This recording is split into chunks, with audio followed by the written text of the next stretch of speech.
कई बार आप कहते हैं कि दिल्ली पहुंचने में 6 घंटे लगते हैं, और कई बार आप कहते हैं कि इस काम को करने में बहुत ज़्यादा टाइम लगता है, या कई बार आप कहते हैं कि मुझे बहुत समय लगा। इस तरह के सेंटेंसेस को इंग्लिश में किस तरह से बोला जाता है। और साथ ही साथ कई बार आप ऐसा भी बोलते हैं जैसे कि 6:30 बज गए हैं, 6:15 बज गए हैं, 2:45 बज गए हैं। इस तरह के सेंटेंसेस का इंग्लिश कैसे बनाया जाता है, तो आज के वीडियो में हम देखेंगे इट का यूज़, और इट का कंप्लीट डिटेल से हम यूज़ देखेंगे, और साथ ही साथ इस तरह के जो सेंटेंसेस है वो कैसे रिलेट होते हैं इट के साथ। तो बिल्कुल भी वीडियो को स्किप मत कीजिएगा, कंप्लीट वीडियो पर ज़रूर बने रहिएगा। चलिए देखते हैं इट क्या है। सबसे पहले इट आपका होता क्या है। अगर हम इसकी प्रॉपर्टी की बात करें तो ये है हमारा प्रोनाउन। अगर हम पार्ट्स ऑफ स्पीच में से इसकी बात करें तो ये हमारा क्या है, एक प्रोनाउन है। और ये कैसा प्रोनाउन है, ये एक ऐसा प्रोनाउन है जो कि यूज आता है किसके लिए। पहली बात तो ये यूज आता है आपके नॉन लिविंग के लिए, ठीक है, किसके लिए, नॉन लिविंग के लिए। दूसरी बात ये एनिमल के लिए भी यूज आता है।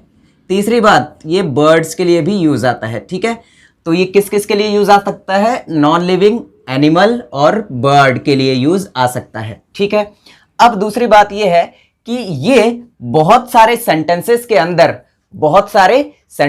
अंदर इट एक सब्जेक्ट के तौर पर काम करता है। कैसा सब्जेक्ट, इंट्रोडक्टरी सब्जेक्ट। इसे मैं रेड से लिख देता हूं यहां पर। तो कैसा सब्जेक्ट बनकर आता है, इंट्रोडक्टरी सब्जेक्ट।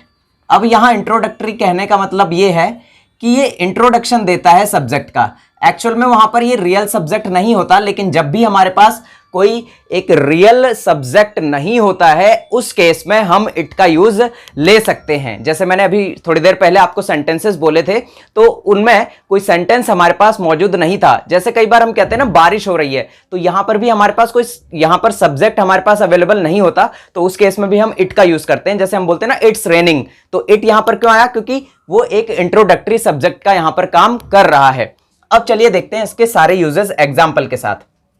तो देखिए, दिस इज अ वॉच और इट इज अ वॉच, ये दो सेंटेंसेस आपके सामने हैं। यहां पर मैं आपको साथ में लेकर चलूंगा दिस के यूज पर भी, ठीक है, कि दिस क्या होता है और दिस का यूज किस तरह से आता है। देखिए दिस कब आता है और कैसे आता है वो देखिएगा। तो दिस इज अ वॉच और इट इज अ वॉच। अब मैंने आपको बताया था कि इट का यूज किसके लिए होता है, नॉन लिविंग के लिए, एनिमल के लिए और बर्ड के लिए। तो वॉच क्या है, यहां पर नॉन लिविंग है, तो यहां पर इट इज अ वॉच कहना भी सही है और दिस इज अ वॉच कहना भी सही है। लेकिन जो दिस है, ये दिस का जो यूज है, ये दिस आपका लिविंग के लिए भी यूज होता है, यानी कि ह्यूमन के लिए भी आप दिस का यूज करते हैं। जैसे कई बार आपने सुना होगा कि कई यूट्यूबर्स बोलते हैं this is Dinesh, this is Ramesh, this is Sohan, ऐसा आप सुनते हैं। तो दिस यहां पर ह्यूमन बीइंग के लिए, यानी कि लिविंग चीजों के लिए या लिविंग यहां पर मनुष्य के लिए भी दिस का यूज किया जाता है। और दिस का यूज साथ ही साथ आप नॉन लिविंग के लिए भी कर सकते हैं। दिस का यूज दोनों केसेस के लिए सही है, लेकिन इट का यूज सिर्फ और सिर्फ नॉन लिविंग, एनिमल्स और बर्ड के लिए ही यूज होता है। क्लियर हो गई बात। अब देखिए एक और example, this is love, it is love. यहां पर दिस इज लव कहना भी बिल्कुल सही है और इट इज लव कहना भी बिल्कुल सही है। ऐसे ही हमारे ऊपर वाले में दिस इज अ वॉच कहना और इट इज अ वॉच कहना, दोनों चीजें सही थी। अगला एग्जांपल देखिए, this is Simran, it is Simran. अब यहां पर इट का यूज हम सिर्फ और सिर्फ नॉन लिविंग के लिए करते हैं, तो इसीलिए यहां पर इट क्या हो जाएगा, गलत हो जाएगा, और यहां पर दिस इज सिमरन एकदम सही रहेगा, ठीक है, क्योंकि दिस का यूज हम लिविंग चीजों के लिए, यानी कि ह्यूमन बीइंग के लिए, मानव के लिए भी हम करते हैं। तो यहां दिस इज सिमरन कहना बिल्कुल सही है। तो ये हमारा पहला कंसेप्ट। अब देखिए सेकंड कंसेप्ट जो है इट का, this is a fan, it is black, this is your watch, it is so nice, I have a car, it is white. अब यहां पर मैंने सेंटेंसेस क्यों पढ़ के बताया आपको। देखिए यहां पर this is a fan, it is black, हम दिस इज ब्लैक भी कह सकते थे, लेकिन रिपीटेशन जब भी होता है किसी चीज का, रिपीटेशन को एंड करने के लिए, यानी कि रिपीटेशन को खत्म करने के लिए इट का यूज आता है। और इट क्या है, एक प्रोनाउन है, और प्रोनाउन अपने आप में ही क्या करते हैं, किसी भी चीज को बार बार आने से रोकते हैं, ठीक है। तो इट हमारा क्या है, प्रोनाउन है, तो इसीलिए यहां पर जब भी हम किसी चीज की दोबारा से बात करते हैं तो हम इट का यूज लेते हैं, यानी कि दोबारा से फिर हम दिस का यूज नहीं लेते। सेकंड टाइम पे हम किसका यूज लेंगे, इट का यूज लेंगे। तो देखिए, this is your watch, it is so nice, I have a car, it is white, यानी कि यहां पहले हमने उस चीज की बात कर ली और फिर यहां पर हम उस चीज को इंडिकेट कर रहे हैं, तो इट का यूज, ठीक है। आई हैड अ पेन, मेरे पास एक पेन था, इट वॉज रेड, वो कैसा था, रेड था। और मेरे पास एक कार है, वो कैसी है, व्हाइट है। This is a fan, it is black, कि ये एक फैन है जो कि कैसा है, ब्लैक है। तो देखिए इट का पहला यूज, पहली बात तो ये है कि इट किस किस चीज के लिए यूज आता है। देखिए इट एक सिंगुलर सब्जेक्ट की तरह काम आता है और इसके साथ आने वाली हेल्पिंग वर्ब भी हमेशा क्या होगी, सिंगुलर होगी। जैसे इट के साथ हम इज और वॉज का यूज करते हैं, किसके लिए, प्रेजेंट के लिए हम इज का यूज करते हैं और पास्ट के लिए किसका यूज करते हैं, वॉज का। इसका यूज हम करते हैं प्रेजेंट में और वॉज का यूज करते हैं हम पास्ट में, ठीक है। और ये वाला जो यूज है इट के साथ इज और वॉज लगाकर हम टाइम बताते हैं। क्या बताते हैं, टाइम। और टाइम आप कितनी तरह से बता सकते हैं वो देखिए। टाइम आप क्लॉक का टाइम बता सकते हैं, जैसे 1 से 12, और कई बार रेलवे की जो घड़ी होती है उसमें 24 तक भी टाइम होता है ना, 24 तक भी टाइम दिया हुआ रहता है। डे की बात करें तो यहां पर संडे से लेकर आपके पास डे होते हैं सैटरडे, संडे से लेकर सैटरडे तक का जो भी डे होता है उसे बताने के लिए आप इट का यूज करेंगे। मंथ की बात करें तो जनवरी से दिसंबर, ठीक है। ईयर की बात करें तो 2002, यहां पर 2021, 1998, तो ये सारे हमारे ईयर होते हैं बहुत सारे। इसी तरह से हमारे फेस्टिवल होते हैं, जैसे दिवाली हो गया, होली हो गया, इन सबको बताने के लिए सीजन हो गया, जैसे स्प्रिंग हो गया, ठीक है। और यहां ऑटम हो गया, ये हमारे सीजन होते हैं, ऋतुएं जिसे कहते हैं। वेदर की बात करें तो यहां रेन हो गया, यहां समर हो गया, विंटर हो गया। ये सारी चीजों को दिखाने के लिए हम किसका यूज करते हैं, इट का यूज करते हैं। देखिए सबसे पहले इट, अगर प्रेजेंट की बात कर रहे हैं तो इज, पास्ट की बात कर रहे हैं तो वॉज, और उसके बाद लगा देंगे टाइम। जैसे पहला कंसेप्ट हम लेते हैं समय के लिए, यहां पर टाइम को कैसे बताते हैं। जैसे आप कई बार बोलते हैं ना कि 5 बजे हैं, 6 बजे हैं, तो 6 बजे हैं यानी कि प्रेजेंट की बात हो गई, तो आप क्या कहेंगे, इट इज 6 o'clock, ठीक है। एग्जाम्पल देखिए 5 बजे हैं तो आपको क्या लिखना है, सबसे पहले इट, और it is 5 o'clock, it is 5 o'clock। 5 बजे थे यानी कि पास्ट हो गई बात, तो पास्ट हो गई तो it was 5 o'clock, it was 5 o'clock when I reached home, यानी कि जब मैं घर पहुंचा तब 5 बजे थे, ठीक है। ऐसे आप सेंटेंस को बड़ा भी कर सकते हैं, ठीक है। 5:20 हुए हैं। अब देखिए इसका एक अलग कंसेप्ट है, यहां पर 5:20 हुए हैं, 3:06 हुए हैं, 3:10 हुए हैं। इस तरह की बात को जब हमें बताना होता है मिनट में, तो उस टाइम पर हम क्या करते हैं, सबसे पहले हम इट लिखेंगे और इट के साथ इज या फिर वॉज तो आएगा ही आएगा, और उसके बाद वो जो मिनट है उसे लिखेंगे, ठीक है। मिनट को कहां लिखेंगे, पहले। कहां पर लिखेंगे, पहले। जितने भी मिनट दिए हुए हैं, जैसे यहां 20 मिनट दिए हुए हैं तो 20, और इसके बाद हमें किसे जोड़ देना है, पास्ट को। किसे जोड़ देना है, पास्ट। ये शब्द ध्यान रखिएगा, मिनट, फिर उसके बाद पास्ट, और फिर उसके बाद आवर, यानी कि जैसे 6:30 हुए हैं तो यहां पर हम क्या लिखेंगे, 6, और यहां 30, यानी कि 30 past 6, ठीक है। इस तरह से 6:30 हुए हैं, इट इज 30 past 6। ऐसे ही हमारा सेंटेंस क्या था कि 5:20 हुए हैं, तो यहां आप क्या कहेंगे, इट इज 20 past 5, ठीक है। इट इज 20 past 5 यानी कि 5:20 हुए हैं। अब यहां पर इसी बात को अगर पास्ट में कह दें हम, हुए थे, है ना, 7:10 हुए थे, तो यहां पर कैसे कहेंगे आप, इट वॉज। इसे कैसे कहेंगे, इट वॉज 10। अब यहां 10 मिनट की बात थी तो 10 past 7। आप चाहें तो इसे मैथमेटिकल में लिखें, चाहे आप इसे इंग्लिश में लिखें, वो उससे कोई खास फर्क यहां पर नहीं पड़ेगा, ठीक है। लेकिन इस चीज को ध्यान रखिएगा, पहले मिनट, और मिनट के बाद पास्ट, और पास्ट के बाद आवर, यानी कि वो घंटे का नाम। सबसे पहले मिनट आएगा, मिनट के बाद पास्ट, और पास्ट के बाद घंटा, ठीक है। 9:05 हुए हैं, तो यहां पर 9:05, तो 5 मिनट का मतलब 5 मिनट, है ना। और ये सेंटेंस हमारा प्रेजेंट में है, तो इट इज 5 past 9, यानी कि 9:05 हुए हैं। अब देखिए अगला कंसेप्ट, तो अगला कंसेप्ट क्या है, जैसे हम बोलते हैं कि 5:10 हुए हैं, तो इसे तो हमने कह दिया इट इज 10 past 5। अगर हमें कहना है कि 5 बजने में 10 मिनट है, 6 बजने में 11 मिनट है, 6 बजने में 6 मिनट है, 6 बजने में 3 मिनट बाकी है, तो ये जो 3 मिनट हैं, 6 मिनट हैं, इसे कहने के लिए हमारा दूसरा फॉर्मूला देखिए क्या होता है। आपको स्टार्टिंग में इट इज और इट वॉज तो रखना ही है, ठीक है। ये तो हमारा रूल का हो गया, ठीक है। अगर प्रेजेंट है तो इज और पास्ट है तो वॉज, और इसके बाद आपको क्या करना है, यहां पर आपको मिनट रखना है। क्या रखना है फिर, मिनट। और बीच में हमने जहां पास्ट रखा था, आपको याद आ रहा होगा जहां पर हमने पास्ट रखा था वहां पर क्या रख देना है, टू, और फिर आवर यानी कि घंटा। ठीक है, वही चीज दोबारा से देखिए, इट इज या इट वॉज, फिर यहां पर मिनट, फिर टू और फिर आवर। अब देखिएगा सेंटेंस के थ्रू, 7 बजने में 10 मिनट है, तो 7 बजने में 10 मिनट है, पता लग गया प्रेजेंट है, तो इट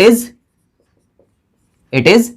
अब कितने मिनट हैं, 10 मिनट, तो 10 to 7 यानी कि 7 बजने में 10 मिनट है। ये हमारा मिनट हो गया और ये हमारा घंटे वाला 7 जो कि घंटा होता है। ठीक है, घंटे वाली सुई के लिए हो गया। अब अगला सेंटेंस देखिए, 3 बजने में 5 मिनट थे। अब ये हमारा पास्ट हो गया, पता लग गया, तो इसीलिए इट के साथ अब क्या यूज लेंगे, वॉज। इट के साथ क्या यूज लेंगे, वॉज। 5 मिनट थे, तो यहां पर हम कहेंगे 5। यहां पर आप मिनट्स भी लिख सकते हैं, 5 minutes to 3। ठीक है, वो लिखना चाहें तो लिख लीजिए, जैसे यहां पर 5 minutes to 3 कि 3 बजने में 5 मिनट थे। अगला है 4 बजने में 20 मिनट हैं, तो यहां पर फिर से क्या आएगा, इट इज। अब 20 मिनट हैं, 20 minutes to 4। ठीक है, कि 4 बजने में 20 मिनट हैं। क्लियर हो गई बात। 6 बजने में 9 मिनट थे, तो इसे आप क्या कहेंगे, यहां पर फिर से पास्ट आ गया, तो it was 9 minutes to 6। Clear है, इस चार्ट के थ्रू भी आप इसे समझ सकते हैं। देखिए, जब आप आगे जा रहे हैं, ठीक है, जब आप आगे जा रहे हैं, जैसे 6:03, 6:10, 6:05, तो आप पास्ट के साथ जोड़ेंगे। सबसे पहले मिनट लेंगे, जैसे हम कहेंगे 6:20 हुए हैं, तो आप क्या कहेंगे, इट इज 20 minutes past 6। ठीक है, इट इज 20 minutes past 6। अगर आपको कहना है कि 6 बजने में 20 मिनट हैं, तो आपको यहां पर क्या लगाना है, इट इज, फिर आपको लगाना है 20 minutes to 6, यानी कि 6 बजने में यहां पर 20 मिनट हैं। ठीक है, तो जब आप जा रहे हैं घंटे की तरफ, तो आप क्या लगाएंगे, टू। जब आप उससे आगे बढ़ चुके हैं, तब आप क्या लगाएंगे, पास्ट। क्लियर है। अब देखिए अगला कंसेप्ट, तो सबसे पहले हमने देखा कि 6 बजे हैं, तो इट इज 6 o'clock। फिर हमने देखा कि 6:20 हुए हैं, तो 6:20 हुए हैं, इसे हमने कैसे कहा, इट इज 20 minutes past 6। और फिर हमने कहा कि 6 बजने में 20 मिनट है, तो उसे हमने कैसे कहा कि इट इज 20 minutes to 6। ठीक है, और अब हमारा अगला कंसेप्ट देखिए, कई बार हम बोलते हैं ना 6:15 बजे हैं, 6:45 बजे हैं, ठीक है, 6:45 बजे हैं, तो इस तरह के कंसेप्ट को कैसे बोलते हैं। देखिए, इस तरह के कंसेप्ट को लिखने का जो तरीका है, आप 15 के लिए यानी कि 15, अगर हम देखें तो 1 hour यानी कि 1 घंटे के अंदर हमारे पास कितने मिनट्स होते हैं, टोटल 60 मिनट्स होते हैं। अब अगर हम इसका 1/4 करें, इसका 1/4 करें यानी कि 1/4 कर दें इसका, तो इसका 1/4 कितना निकलेगा, यहां पर 15 मिनट्स निकल कर आता है। 15 मिनट्स का मतलब है कि यहां पर 15 मिनट्स को हम क्वार्टर भी कहते हैं, यानी कि 1/4 हिस्से को हम क्या कहते हैं, क्वार्टर। ठीक है, किसी भी चीज के 1/4 हिस्से को, 1/4 को हम क्वार्टर कहते हैं। तो इसीलिए जब भी 15 मिनट की बात आएगी, तो हम वहां पर 15 मिनट ना बोलकर हम क्या कह सकते हैं, क्वार्टर। तो देखिए, इसीलिए हम यहां पर क्या कह सकते हैं, जैसे कि 6:15 हुए हैं, तो हम क्या कह सकते हैं, इट इज क्वार्टर पास्ट 6, यानी कि 6:15 हुए हैं। इसी बात को अगर पास्ट में कहना हो कि 7:15 हुए थे, कई बार हम कहते हैं ना कि जब मैं घर से गया था ना, तब 7:15 हुए थे, तो हम क्या कहेंगे, इट वॉज क्वार्टर पास्ट 7, यानी कि 7:15 हुए थे। तो क्वार्टर शब्द आया किसके लिए, यहां पर 15 मिनट्स के लिए। ठीक है, 9:30 हुए हैं। जैसे कि आपको पता है कि किसी भी चीज को अगर आधा कर दिया जाए तो वो हो जाती है हाफ। इसी तरह से 60 मिनट को अगर हाफ कर दिया जाए तो वो होता है 30 मिनट। तो 30 मिनट्स को हम हाफ भी बोल सकते हैं। तो इसी तरह से देखिए अगला चीज, 9:30 हुए हैं, यानी कि यहां पर ये क्या है, हाफ है, तो हम इसे क्या कह सकते हैं, इट इज। अब यहां 30 मिनट के लिए क्या आ गया हमारे पास, half. It is half past 9, यानी कि 9:30 हुए हैं। हम बोलते हैं 5:45 बजे हैं, यानी कि 6 बजने में 15 मिनट है। ठीक है, तो 6 बजने में 15 मिनट है। आपको याद आ रहा होगा 2 के साथ, बजने में 15 मिनट है। जब घड़ी की सुई इस तरफ को जाएगी तो पास्ट, इस तरफ को जाएगी तो 2। ठीक है, यहां बजने वाले हैं तो 2 आ गया, और 15 मिनट यानी कि 5:45 का मतलब होता है कि 6 बजने में 15 मिनट है। ठीक है, 5:45, 6 बजने में 15 मिनट है। तो ये 15 मिनट के लिए हमारे पास दूसरा शब्द क्या होता है, क्वार्टर। अभी थोड़ी देर पहले हमने उसकी चर्चा की है, तो हम यहां क्या कहेंगे, वाले हैं, तो यह हमारा हो गया प्रेजेंट। तो it is quarter, it is 5:45, यानी कि 5:45 बजे हैं। ये वही चीज है, बस यहां पर मैं आपको बताना चाह रहा हूं कि पौने के लिए हम क्वार्टर लगाते हैं ताकि आपके माइंड में यहां पर किसी भी तरह का कोई कंफ्यूजन ना रहे। 6:45 बजे थे तो यहां पर क्या हो जाएगा, इट वॉज, तो 6:45 के लिए फिर से आ गया क्वार्टर, इट वॉज 6:45, ठीक है, इट वॉज 6:45। 7:45 बजे हैं, फिर से यहां पर आ गया हमारा प्रेजेंट, तो हम क्या कहेंगे, इट इज 7:45,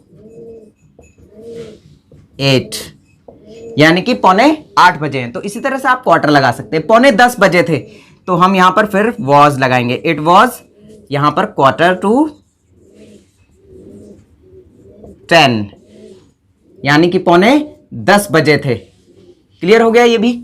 अब देखिए कुछ और सेंटेंसेस और एक अलग कंसेप्ट के साथ, जैसे हम कहते हैं 7 बजने वाले हैं, वह जाने वाला है, वह खाने वाला है। हालांकि ये वाला कंसेप्ट मैं पूरी तरह से एक नए वीडियो में लेकर आऊंगा, लेकिन अभी टाइम की बात चल रही है तो इसीलिए हमने इस कंसेप्ट को यहां पर डिस्कस कर लिया। एक्चुअली होता क्या है, यहां पर इट इज या फिर इट वॉज के साथ आपको क्या लगाना है, अबाउट टू, क्या लगा देना है, अबाउट टू, और अबाउट टू के बाद टाइम, ठीक है, अबाउट टू के बाद आपको क्या लगा देना है, टाइम। यहां ध्यान रखिएगा अबाउट टू यहां पर साथ में आएगा, तो जैसे यहां 7 बजने वाले हैं तो इट इज अबाउट टू 7, ठीक है, कितने बजने वाले हैं, 7। अगर हम कहें 7 बजने वाले थे तो यहां पर हो जाएगा पास्ट, और पास्ट के लिए इट वॉज अबाउट टू 7, ठीक है। अगला सेंटेंस देखिए, लगभग 9 बजे हैं, तो लगभग के लिए हमारे पास शब्द आता है अराउंड, क्या शब्द आता है, अराउंड, और इसे किसके साथ जोड़ेंगे, इट इज या इट वॉज के साथ। तो क्या कहेंगे हम, इट इज 9 बजने, लगभग 9 बजे हैं, ठीक है, तो लगभग 9 बजे हैं तो इट इज अराउंड 9। क्लियर हो गई बात ये भी। अगला है देखिए, आज सोमवार है, मैंने आपको बताया था ना टाइम कितने टाइप का हो सकता है, आपका क्लॉक हो सकता है, आपका डे हो सकता है, आपका मंथ हो सकता है, आपका ईयर हो सकता है, ठीक है। तो ये सारे टाइम को बताने के लिए हम इट का यूज करते हैं। जैसे आज सोमवार है तो हम क्या कहेंगे, इट इज मंडे। कई लोग इसे बहुत गलत बोलते हैं, कई लोग बोलते हैं टुडे इज मंडे, ऐसा नहीं होता है, इट इज मंडे, ठीक है, इट इज मंडे। कल रविवार था तो पास्ट हो गया, तो it was Sunday, it was Sunday. कल छुट्टी थी, अब कल छुट्टी थी तो हम क्या कहेंगे यहां पर, it was holiday, it was holiday yesterday, या it was holiday last day, ठीक है, यस्टरडे को लास्ट डे भी यहां पर आप कह सकते हैं। आज आपका जन्मदिन है तो यहां पर क्या होगा, योर बर्थडे इज टुडे, ऐसा नहीं कहेंगे हम, इट के साथ लगाएंगे इसे भी, क्योंकि यहां पर फिर से इंट्रोडक्टरी सब्जेक्ट हमारा क्या है, दिन को बताने के लिए, यानी कि दिन को बताने के लिए, महीने को बताने के लिए हम किसका यूज करते हैं, यहां पर इट का यूज करते हैं। तो क्या होगा, इट्स योर बर्थडे टुडे, ठीक है, या it is your birthday today, बात वही है, कैसे भी आप कह लीजिए, इट्स योर बर्थडे टुडे, आज आपका जन्मदिन है। सर्दी का मौसम है तो आप क्या कहेंगे, इट इज विंटर, सर्दी के मौसम को क्या कहते हैं, विंटर, इट्स विंटर। आपको कहना है गर्मी का मौसम है तो इट्स समर, ठंडा है ना, तो आप क्या कहेंगे, इट्स कोल्ड, या इट इज कोल्ड। आपको कहना है बहुत गर्म था, मतलब अगर आप एक नॉर्मल टेम्परेचर तक गर्म है तब तो आप कहेंगे इट इज वेरी हॉट, और अगर आप उसे बिल्कुल टच ही नहीं कर सकते, मतलब कि आपके क्या है, वो टॉलरेंस से बाहर है, आपकी सहनशीलता से बाहर है, तो आप कहेंगे इट्स टू हॉट, ठीक है, आपने सुना भी होगा बहुत बार। तो आप इसे यहां पर 2 तरह के सेंटेंस बोल सकते हैं कंडीशन के हिसाब से। एक तो आप कहेंगे इट इज वेरी हॉट, या फिर आप कह सकते हैं इट्स टू हॉट। ये टू हॉट में TOO आता है, ठीक है, इट्स टू हॉट। आपने कई बार बोला होगा ये। बहुत अंधेरा था, बहुत ज्यादा क्या था, अंधेरा था, तो it's very dark, it's very dark. अब यहां पर भी 2 बातें हैं, अंधेरा कैसा था वो वाली बात है, अगर नॉर्मली अंधेरा है जिसमें चांद भी चमक रहा है तो भी अंधेरा तो माना जाएगा ना उसे, तब इट्स वेरी डार्क। और ऐसा बिल्कुल आपको एक बंद कमरे में पैक कर दिया जाए जहां से कि बिल्कुल एक हल्की सी भी रोशनी नहीं आ रही है, तो वहां इट्स टू डार्क, यानी कि बिल्कुल देख पाना ही क्या हो गया, मुश्किल हो गया, अब आपकी नजर भी क्या है, गायब हो गई, ठीक है। तो वहां पर इस तरह से हम यूज करेंगे। अगर आपको महीनों के नाम बोलने हैं, जैसे महीना आपको कहना है कि जनवरी है तो इट इज जनवरी, फरवरी है इट इज फरवरी, आपको कहना है कि मार्च था, है ना, मार्च था, तो आप क्या कहेंगे, इट वॉज मार्च। अप्रैल था, इट वॉज अप्रैल। तो प्रेजेंट के लिए हम टाइम को बताते हैं क्या, इट इज लगाकर, और पास्ट के लिए हम टाइम को बताते हैं वॉज लगाकर। आप कहेंगे कि ये कौन सा ईयर है, 2021 है ना, कि 2021 है, तो आप इस बात को इंग्लिश में कैसे कहेंगे, इट इज 2021। अगर आपको कहना है कि 2020 था जब कोविड आया था, तो इसे कैसे कहेंगे, इट वॉज 2020। 2019 था, इट वॉज 2019, है ना। इस तरह से आप इट वॉज और इट इज लगाकर टाइम को बता सकते हैं। अगर आपको फेस्टिवल बताना है, जैसे आपको कहना है कि आज दिवाली है, तो आज दिवाली है तो क्या कहेंगे आप, इट्स दिवाली। आप कहेंगे दिवाली थी तो इट वॉज दिवाली। आपको कहना है कि होली है तो आप क्या कहेंगे, it's Holi, it is Holi. अगर आपको कहना है होली थी तो इट वॉज होली। आपको कहना है रक्षाबंधन थी तो इट वॉज रक्षाबंधन। ठीक है, इस तरह से आप अपने सेंटेंसेस को बोलेंगे टाइम के लिए। ठीक हो गया। अब कुछ सेंटेंस जो कि आपको बनाने हैं, जैसे आपको कहना है दिन का समय था और बहुत ज्यादा धूप थी, और आपको कहना है जैसे कि रात का समय था और बहुत ज्यादा अंधेरा था। ये दोनों सेंटेंसेस का जवाब आपको कमेंट बॉक्स में लिखना है। मिलते हैं अगले वीडियो में, जिसमें कि हम इट का पार्ट नंबर 2 करेंगे, और वो बहुत ज्यादा इंपॉर्टेंट रहेगा, इसीलिए इट का पार्ट नंबर 2 देखना ना भूलें। इट के सारे कंसेप्ट आपको क्लियर हो जाएंगे।